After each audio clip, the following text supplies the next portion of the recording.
પોરબંદરનું 700 વર્ષ જૂનું સ્વયંભૂ શિવલિંગ દુધેશ્વર મહાદેવ મંદિર। શ્રાવણ માસ નિમિત્તે અહીં રોજ મનમોહક શૃંગાર કરવામાં આવે છે। વાગેશ્વરી પ્લોટ પાસે 700 વર્ષ પહેલાં અહીં સ્વયંભૂ શિવલિંગ પ્રગટ થયું હતું, જેના દર્શન માટે ભક્તોની ભારે ભીડ ઉમટી પડે છે। કહેવાય છે કે 700 વર્ષ પહેલાં ગીરના જંગલમાંથી નાગાબાવાની જમાત સુદામાપુરીના દર્શન કરવા આવેલી। તેમણે મીઠા તળાવની સામે ઘેગુર વનરાજીમાં પડાવ નાખ્યો। તે સમયે ગૌધનમાંથી છૂટી પડેલી ગાયને દૂધથી અભિષેક કરતા જોઈ એ જગ્યાએ તપાસ કરતા ત્યાં ભરાયેલા પાણીની અંદર મહાદેવજીનું બાણલિંગ મળ્યો। આ જગ્યાનું નામ દુદાસર રાખ્યું હતું, જે પાછળથી દુધેશ્વર મહાદેવ તરીકે પ્રખ્યાત થયું।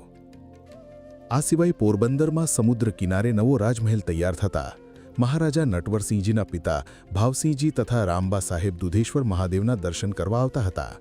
1920માં નટવરસિંહજીનું રાજ્યાભિષેક થયો ત્યારે શિવાલયના ક્ષેત્રફળવાળી જગ્યા દુધેશ્વર શિવાલયને અર્પણ કરી હતી।